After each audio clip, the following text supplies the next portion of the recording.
Tudi pitje vode ni dovoljeno, ne? To vejo moji študenti, da tega vse napirajo. Dobro, potem glede na to, da ni kolege Dušana Kosa, ne?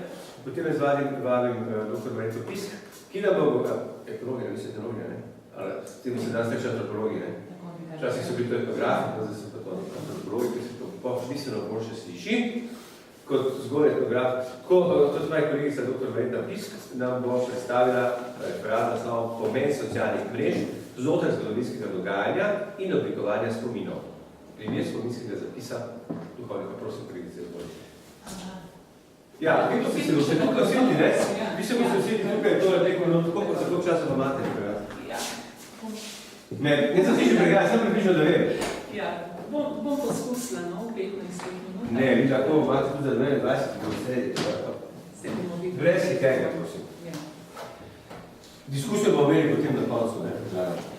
Ne samo, če bo kaj diskusijo. Tega pa ne vem, ampak mislim, da niso take teme, da bi se stešili.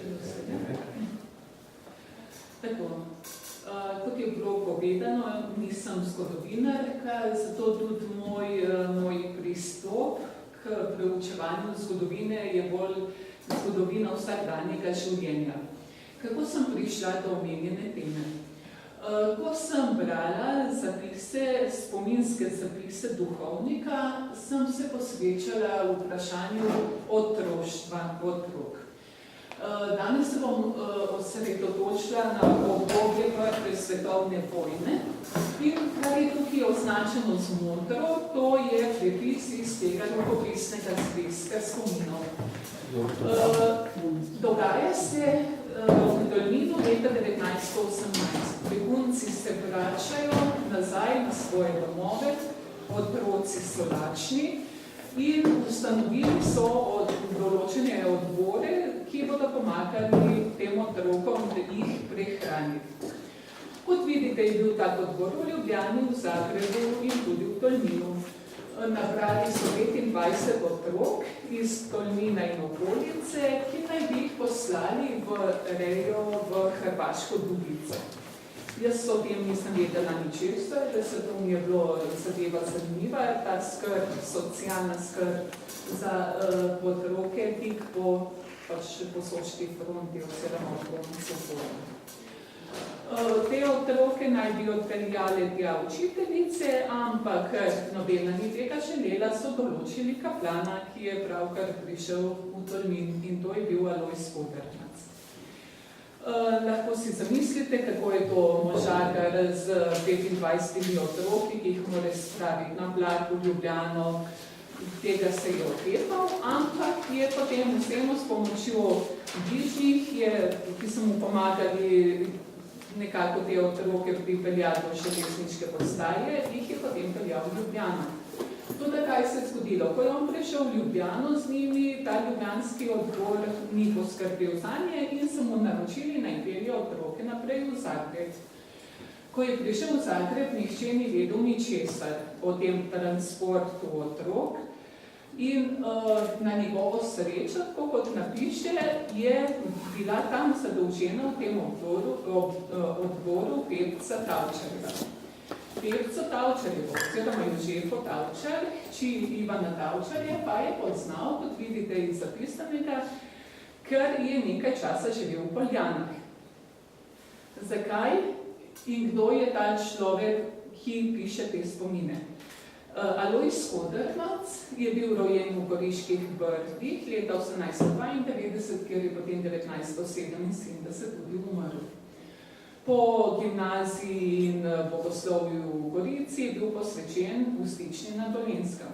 Za nepoznavalce razmer je to nenavadno, za tiste, ki poznajo goriško zgodovino in zgodovino prve svetovne vojne, niti ne tako presenetljivo. Pojavi se vprašanje, kje bo imel novo mašo. Zaradi Soške fronte je bilo prebivalstvo izseljeno in je potem obhajal dejansko novo mašo v Poljanah na Škofjo Loko. Istočasno, kot je bil imenovan za kaplana v Solkanu, je živel v Poljanah in bil tudi tam drugi kaplan. Leta 1917, konec leta 1917, pa je končno nastopil službo kaplana v Tolminu, v vlogi katere je potem peljal te otroke v Hrvaško Dubico. Ker je bil zelo pišoč človek, je kot župnik napisal v Volčah, kot župnik v Volčah je napisal kroniko, potem je to tudi tolminski župnik Anton Štrancer prosil naj napiše tudi tolminsko kroniko na podlagi dokumentov, ki mu jih je predložil. Ampak to danes ne bo pač v fokusu našega zanimanja, pač pa bodo njegovi spomini. Te spomine sem imela priložnost pač videti, obstajajo tudi prepisi, želja sorodnikov je, da bi išli tudi v knjižni obliki. Gre za 5 zvezkov, od katerih je en izgubljen, oziroma še ni najden in vprašanje tudi, če kdaj bo, glede na določene informacije, gre za zvezek, ki obsega obdobje ob koncu druge svetovne vojne pa do leta 1962. Te spomine je pisal leta 1975. Ker ne gre za dnevniške zapise, opažamo v teh spominih tudi neko refleksijo na dogajanje. Zakaj to omenjam? V prejšnjem panelu se je govorilo o ustni zgodovini, o intervjujih in tako naprej. To je seveda možno za določeno časovno obdobje. Za prvo svetovno vojno je to že težje dosegljivo in zato nam pač ostajajo takšni dnevniški zapiski ali pa spomini. Tako nekako izgledajo strani, pisava je relativno čitljiva, lepo urejena in 4 zvezki so ohranjeni. Na kaj sem bila pozorna pri prebiranju teh spominov? Človek, ta gospod Kodermac, je očitno imel zelo izrazit spomin na dogodke, pa tudi na osebe, s katerimi se je srečeval. In iz tega izhaja iz popisa, natančnega popisa določenih dogodkov, se kaže vpliv določenih oseb na določene dogodke. In bomo zdaj pogledali. Bomo šli kar skozi nekaj njegovih zapisov in oseb, ki so vplivali na to dogajanje. Prej smo videli, da mu je v Zagrebu pri transportu otrok pomagala pevca Tavčar. To je Josipina Bogomila, o kateri ne vemo zelo veliko, pač vemo o njenem možu, o njenem očetu, ampak prav skozi take spominske zapise zvemo tudi za njeno delovanje. Torej vidimo tukaj tudi kot potencialen vir za delovanje, tudi karitativno, socialno in tudi politično delovanje žensk. Prej govori, da je spoznal to Josipino Tavčar v prvem, ko smo videli, ko je prišla na obisk k poljanskemu župniku Jerneju Ramovšu. O Jerneju Ramovšu tudi ne vemo zelo veliko, medtem ko iz njegovih zapisov pa zvemo marsikaj, iz spominov Kodermacovih zvemo marsikaj, ne samo nekih faktov, nekih podatkov, ampak tudi o njegovih nagnjenih. Recimo piše, da je bil zelo originalen, je bil naročen na tržaško edinost, kar je za gorenjske duhovnike bilo nenavadno. Potem je napisal, zakaj pa je sploh ta gospod Ramovš sprejel med prvo svetovno vojno kot goriškega begunca. Zato, ker je bil prijatelj Frančiška Borgija Sedeja, ki je potoval do Cerknega po Poljanski dolini in je prenočeval v župnišču v Poljanah. Potem še večkrat omenja, kako ta odnos med nadškofom Sedejem in župnikom Ramovšem, kako je bil župnik Ramovš srečen, da je pri njem goriški nadškof in kako je tudi sam Kodermac kot bogoslovec bil domač z nadškofom. Ampak zakaj je sploh prišel Kodermac do Poljan? Kodermac je bil ob izbruhu prve svetovne vojne bogoslovec v goriškem centralnem semenišču. Kot semeniščnik, kot bogoslovec je bil oproščen mobilizacije. V tem zapisu pisuje, da kljub temu, da po zakonu ni bil, tukaj piše po avstrijskem zakonu paragraf 27, ne bi smel biti mobiliziran, ampak dotičnega človeka, ki je kot dotičnega orožnika, to ni zanimalo in ga je peljal do njegovega regimenta. ker ni imel druge izbire, je pač šel do tega regimenta v Trst in tam poskušal se izogniti vojaščini. Kako mu je to uspelo? Ker je tam naletel na znanca iz sosedne vasi v Vrtih, ki mu je pomagal, da je potem generalu, oziroma generalu, da je pojasnil, da ne sme biti vpoklican, ker je bogoslovec. In tako se je rešil in odšel nazaj v Gorico.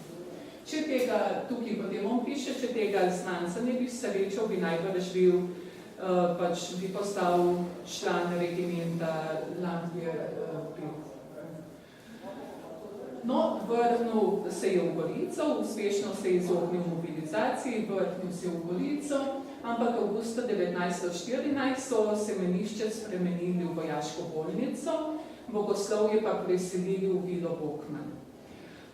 Življenje je normalno potekalo do maja 1915, ko so vojaki, ki so bili dotedaj starešniki v vojaški bolnici v semenišču, bili upoklicani na fronto, oziroma so odšli iz bolnišnice in so v bolnici pomagali služiti bogoslovcem. Med njimi je bil tudi Kodermac. Ko so organizirali delo bogoslovcev v tej bolnišnici, je prišlo do spora med bogoslovcem Kodermacom in vodjo Rdečega križa Maranjem. To on popisuje celotno situacijo, kar je pač za našo zgodbo pomembno, je, da mu je bilo pač dovolj tega poniževanja, Kodermacu je bilo dovolj poniževanja, snel je z rokava Rdeči križ in se odločil, da ne bo več služil Goriškemu Rdečemu križu in da bo šel. To je povedal tudi gospodu Antonu Rutarju, ki je bil takrat ekonom semenišča, je povedal, da ne namerava zapustiti Gorico. In gospod Rutar mu je to menda pač se s tem strinjal in tako je zaradi nekega osebnega spora Kodermac zapustil Gorico. Tukaj nekaj podatkov še o Rutarju. Toda kam zdaj iti? Pač Gorica je bila pod kraji blizu fronte in tako naprej vojaških spopadov, čeprav bi on lahko takrat že živel, bogoslovje je še delovalo v Gorici, ampak je on zaradi tega spora se odločil, da ne ostane več. Nameraval je iti v Ljubljano, da bo tam pomagal pri Rdečem križu, šel je čez občine, tam srečal prijatelje in tako naprej, ampak ko je prišel v Ljubljano, so mu rekli, da ga tudi tukaj ne potrebujejo. Rdeči križ v Ljubljani ga ni potreboval, ker imajo dovolj ljudi. In če ga bodo potrebovali, ga bodo poklicali. No, spet, ki bo prespal v Ljubljani, se je spomnil na goriškega tudi gimnazica, Narta Velikonija in se je potem pač z njegovo pomočjo je se nastanil v Marjanišču, kjer pa tudi ni mogel dolgo ostati. Kam sedaj? Denarja ni imel, v Gorico ni mogel iti, bil je brez zaposlitve, brez denarja in se je domislil, da je nek drug goriški bogoslovec imel na Dolenjskem kmetijo in ga je še nameraval prositi, da ga vzamejo za hlapca. Ker pa odgovora ni pričakoval prav kmalu in med tem časom se odpravil na obisk drugega goriškega novomašnika Pavla Jelovčana v Žepino nad Poljanami. Ko je prišel v Poljane, je najprej se oglasil pri župniku na Movšu in tam mu je povedal, da je ta bogoslovec Pavel Jelovčan iz take revnejše družine in da ne bi njegove družine obremenjevali skrbjo še za enega bogoslovca, mu je odsvetoval nastanitev pri tem sošolcu oziroma bogoslovcu in tako je ostal v poljanskem župnišču. Kot smo prej videli, je župnik ga sprejel tudi zato, ker je bil prijatelj z nadškofom Sedejem. Do tukaj je bila Kodermacova zgodba niz njegovih odločitev oziroma želja. Vendar je kot bogoslovec moral upoštevati tudi navodila svojih nadrejenih. Takoj po leti 1915, čez nekaj mesecev, želel oditi na Češko k primorskim beguncem, ampak mu nadškof tega ni dovolil. Ko je novembra 1915 se goriško semenišče, goriško bogoslovje preselilo v Stično, ga je gospod Rutar, ki je bil ekonom, poklical, da mu je pomagal pripraviti vse potrebno za delovanje bogoslovja v Stični. Ko so še ostali, pač ne vsi, ampak ko je večje število bogoslovcev prišlo v Stično, potem opisuje Kodermac način njihovega življenja. To vse velja za leta od 15 potem do 17. 1915 do 1917. Kot opisuje se, način življenja ni razlikoval od njihovega življenja v Gorici. Veljal je enak red, kot so ga imeli v Gorici. Ne samo to, enako so tudi preskrbovali kadilcem cigarete, tako da so lahko pokadili. Brali so po kosilu Kleine Zeitung, čeprav so jih njihovi voditelji in njihovi nadrejeni odvračali od tega, da bi se preveč zanimali za dogajanje v vojni in politiki, ampak naj se posvetijo študiju. Čeprav je življenje potekalo bolj kot ne po nekih ustaljenih tirnicah, se je ta vojna čutila tudi v njihovem življenju. Naročili so jim, naj čim bolj pridno študirajo, da bo mogoče skrajšati študijsko leto, ker so se bali, da bo zmanjkalo hrane, da ne bo dovolj za živež. In tako so potem že poskušali čim prej končati semester in potem tudi študijsko leto. In kaj opisuje, gotovo tudi z nekim nostalgičnim spominom, v lepem vzdušju nam je čas hitro potekal in kljub temu, da je bila vojna, smo radi to potrpeli. Tale dnevnik oziroma spomini nam lahko služijo tudi kot vir preučevanja različnih segmentov življenja. Recimo, dobimo tukaj različne podatke o prehrani kot nekaj izhodišča za nadaljnjo raziskavo. Če za tolminske otroke pravi, da so bili lačni in so zato bili poslani v rejništvo v Hrvatsko Dubico, pa o prehrani bogoslovcev v Stični nima tako slabih besed, čeprav se je marsikateri bogoslovec pritoževal nad hrano. Navaja, da bili smo navajeni goriške hrane, ki je bila drugačna kot tukaj v Stični. Vendar je pa nekateri so imeli zaradi te hrane težave, medtem ko on sam pravi, da so ga Škanci odebelili in torej je kljub vojni ni trpel pomanjkanja v prehrani. Prav tako pravi, da ko je bil med počitnicami v Poljanah nad Škofjo Loko, da je bila hrana dobra in zadostna, torej le kaj bi še hotel. Toda misel na moje brate na frontah me je vznemirjala. Kdo more biti miren v vojnem času, če tudi se mu primerno dobro godi. Tako da vidimo, čeprav je ta segment, ta vidik, recimo prehrane zadovoljil, se vojnemu dogajanju ne more izogniti. Kar je bilo zame z etnološkega vidika tudi zelo zanimivo je, kako opisuje, ko je njegov brat Mirko prišel na njegovo novo mašo in ni mogel sprejeti tega, da so jedli skupne sklede. Čeprav je bila to kolonska družina, ki se je rešila pač tega najemniškega razmerja kasneje, piše, da so doma v vrtih, da je vsakdo imel svojo skledico in krožnik. Medtem ko tukaj v Poljanski dolini so pa še vedno zajemali vsi skupne sklede. V svojih opisih opazimo tudi kot nek pričevanski vir za oblike transporta, kako so, čeprav poudarja, da so bili vlaki in te kompozicije namenjene predvsem vojaštvu, so se tudi civilisti lahko peljali in potem opisuje na kakšen način. Tukaj je, ko je moral iti v Ljubljano iz Stične k zobozdravniku, tudi med vojno življenje poteka naprej, potrebne so tudi zobozdravstvene storitve. Kar se tiče transporta, je tudi zanimivo, ko tukaj navaja, da so v Poljanah ljudje čudno gledali, ko so vgradili konjsko železnico za oskrbo Soške fronte.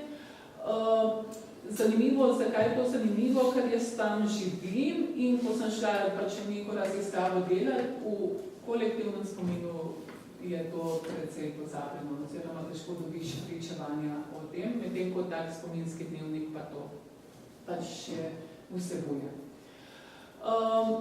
Glede te zdravstvene oskrbe je ne samo, da je bilo treba narediti, ampak samo skoraj brezplačno. Tukaj se pa že začne kazati status. Ta gospod Godermac ni bil nek povprečen pač človek, bil je bogoslovec in s tem imel določen status. Kljub temu, da življenje poteka normalno, se pojavljajo skrbi, predvsem, kjer naj bi imel novo mašo. Po posvečenju v stični pač imajo potem novo posvečeni duhovniki novo mašo, ker v Brda ni mogel, v Gorico tudi ne, se je potem odločil, da je zaprosil župnika v Poljanah, kjer je preživljal počitnice, če bi lahko imel tam svojo novo mašo. Gospod mu je ugodil, težava je bila v tem, ker so drugi duhovniki temu nasprotovali, ne zaradi nasprotovanja Godermacu, ampak župniku Ramovšu in se zato niso udeležili njegove nove maše. Ker je želel na novi maši imeti vsaj koga od svojih bližnjih, je pisal bratom na fronti, kdaj bo imel novo mašo in če bi lahko zaprosili pri svojih enotah, pri svojih komandantih, da bi dobili dopust. Izmed 3 bratov je iz Galicije prišel samo eden na novo mašo in zaradi tega je bil pač rahlo razočaran, ampak vojna je vojna in potrpeti moraš. Kaj še znemo iz spominskih zapisov o vsakdanjem življenju? V tem odlomku piše o tem, da je v vojnem času semeniško vodstvo odpiralo pismo bogoslovcev. Kot je to po eni strani lahko na prvi pogled pač neka cenzura oziroma nekaj negativnega, je nadaljevanje potem presenetljivo.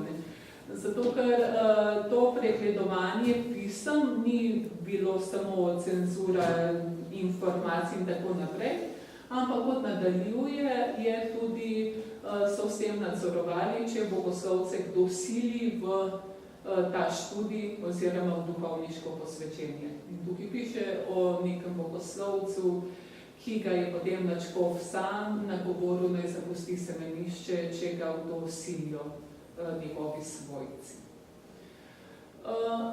Glede komunikacij je tudi, oziroma obveščanja ljudi o dogajanju na fronti in v vojni, je tudi zanimivo, ker je pač hodil na pošto, pa je tam vse brsojavke o dogajanju zapisov, jih dajal župniku in tako je župnik v svojih pridigah potem razširjal to vedenje, dogajanje med ljudi.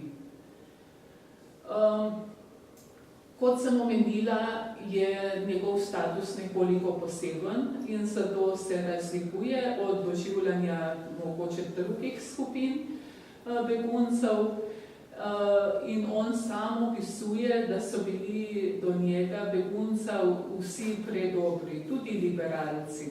Kot Goričan sem jim bil simpatičen.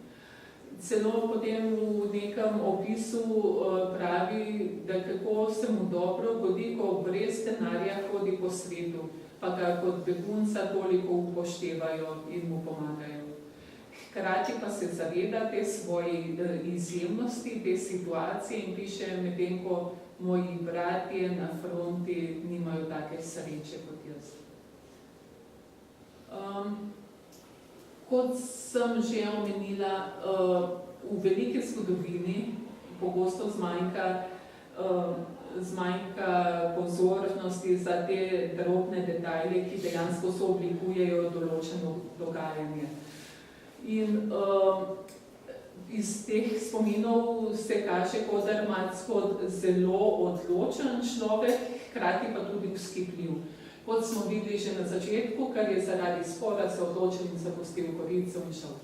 Tako je tudi recimo potem leta 1916, kar je bil mnenja, da bi lahko še bil posvečen, ampak ni bil. Po njegovem zaradi, kot je zvedel pozneje, zaradi negativnega mnenja spirituala, Zekinja, je tudi potem se kar odločil, da pa ne bo več zakristan. Ampak kot je razvidno, mu je prav ta neka notranja motivacija oziroma moč za spoprijemanje z težkimi situacijami pomagala tudi, da si je življenje potem uredil na tak način, da je kar čim bolje preživel ta vojni čas in je ta vojni čas negotovosti, dokler ni postal dejansko nameščen kot kaplan v Tolminu in je začel živeti dokaj redno življenje. Če sem začela z izhodiščem, ki me je pritegnilo in potekala v to raziskavo o teh otrokih, o otrocih, ki jih je peljal v Hrvaško Dubico. Ni jih samo peljal, moral jih je potem tudi iskati. Ob tem je imel pomoč učiteljice, ampak težave so se ponovno pojavljale, ne samo take z vzgajanjem oziroma skrbjo za te otroke, pač pa tudi kako spraviti te otroke čez takrat že nastalo mejo z Italijo. Tudi tukaj se kaže iz širših opisov je razvidno, kako je ta njegova notranja moč dosegla, da so tudi železničarji naredili izjemo in da so vagonu jajc priključili še vagon, s katerim je peljal te otroke proti domu. No, in ko je srečno pripeljal otroke domov, ki niso bili več lačni, ampak lepo rejeni, je seveda se spomnil tudi, da je sam plačal za celotno pot in je hotel ta denar dobiti vrhnjen. Tukaj tudi vidimo, kako delovanje te urada za begunce in kot on zaključi, ni nikoli dobil povrhnjeno, vendar je opravil sem svojo dolžnost, naredil, kar sem moral, kljub vsem neugodnim situacijam. Tako, jaz sem to skrajšala, zato ker je bilo tam napisano 12 minut. Ne vem, koliko imamo. Ne vem. Vi kar povedete, če No, kar mi je bilo tudi zelo zanimivo, no, in zato mislim, da te spominski zapisi so tako vir za rekonstrukcijo ali pa za neko oblikovanje spominov ali pa nekega zgodovinskega dogajanja, pa niso samo to. Ker najbrž, ne vem, koliko poznate to polemiko, ki je bila ob izidu Tavčarjevega Izgubljenega Boga. Ali kdo, ne vem, ni to videl. To je pač, ko je Tavčar izdal ta pamflet o Izgubljenem Bogu, je nastal velik konflikt v slovenski oziroma ljubljanski sredi. O tem, kako je pač Tavčar kot župan tako blasfemičen in pač nastal je velik konflikt med recimo klerikalnim oziroma konservativnim taborom in liberalnim. Ampak iz zapisov v tem spominskem dnevniku izvemo, kaj je botrovalo temu Tavčarjevemu Izgubljenemu Bogu. To ni šlo za neko literarno stvaritev, ki bi si jo Tavčar sam spomnil, ampak je temeljila na realnem dogodku, ki se je zgodil v Poljanski župniji. Zame je bilo z tega stališča kulturne zgodovine to zelo dragocen podatek, ki se ga pač, ko točno vidiš, za koga gre, kdaj je časovno umeščeno in tako naprej. No, da ne bom nadaljevala o posameznikih in tako naprej, kar se mi zdi pomembno pri teh spominskih zapisih je, da nam dajo določene, da nam pokažejo ali pa osvetlijo določene drobce, na katere ne bi bili pozorni, ker bi jih pač ne poznali. Ker ne vemo, ker iz teh uradnega zgodovinopisja ali pa analov ali pa kronik so izpuščeni, so izgubljeni, ker niso bili dovolj pomembni, niso nastopali dovolj pomembni ljudje. Medtem ko na podlagi takih spominskih zapisov, taki spominski zapisi pa nas lahko usmerijo v raziskovanje nečesa, na kar mogoče ne bi niti pomislili, če ne bi tega videli ali prebrali. Pa bom jaz tako zaključila, pa če še kakšno vprašanje. Vprašanje je v tem, ne? No. Ali pa, lahko pa tudi sprašujemo zdaj, glede na to, da je samo en prostor, nimamo zdaj dolgega pulta, v katerem bi vsi referenti sedeli, mogoče pa lahko res postavite vprašanje kar zdaj, ker je kolegica že človeka ogreta. Če je kakšno vprašanje, prosim? Ja, v bistvu imam jaz eno vprašanje. Jaz se opravičujem, če slučajno je bilo to povedano na začetku, ko sem zamudila zaradi referata kolege, ki sem ga šla printati, da ga bomo prebrali. Torej, tukaj gre za dnevnik, ki je napisan dnevno. Spomine. Aha, gre za spomine, nekaj, kar je napisano z neko časovno distanco. Tako.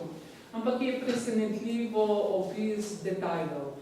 Nažalost mi ni uspelo ugotoviti, ali je to dejansko pisal spomine na osnovi določenih dnevniških zapisov, ker težko, mislim, da je težko človek res si zapomni take podrobnosti po tolkem času. Kdaj je napisal? 75 je napisal. Ja. Opisuje pa dejansko od svojega otroštva naprej določene stvari, tako, ampak tam je pa po dnevih opisuje, tam pa bi skoraj, mislim, da temelji na določenih, vsaj zapiskih, če ne pa dnevniku.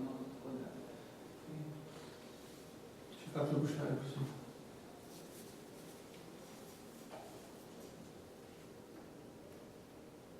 Jaz pa imam eno vprašanje, mislim, vprašanje, ne se pa nekaj pravno zanimivo delo, torej to smo v bistvu upozorili, ne. On prišli tam čisto na koncu, ne, da so otroci pozabili hrvaške, da so začeli potem tolinsko, ne. To se pravi, ta jezikovni preskok, ne, ki se dogaja, tu bi se dalo po mojem to fino tematizirati, ne. Čeprav kaj dosti ne boš potem več ne morate povedati, ne. No, tako je. Nisem vsega dejala, to so samo določeni seki. Težava, ko je peljal jih tja v Hrvatsko Dubico, je bila tako razdeliti te otroke med posamezne družine. Ne?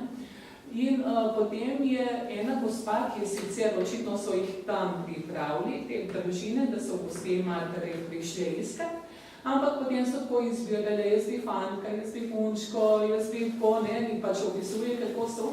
Ena je pa rekla, jaz pa nočem, ker ne znajo hrvaško, ne? Jaz pa nočem, ker ne znajo hrvaško.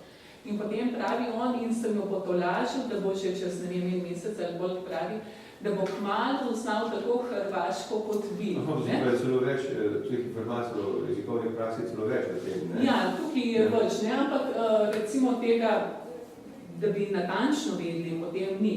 Pač iz tega je videti, ko so šli tja, niso znali ničesar, ko so se vračali, so pa hrvaško govorili in ampak potem napiše, že kmalu so pa ponovno tolminsko, ne. Potem so morali pa so italijansko, ne? Zelo malo so potem italijansko. Ja, tako.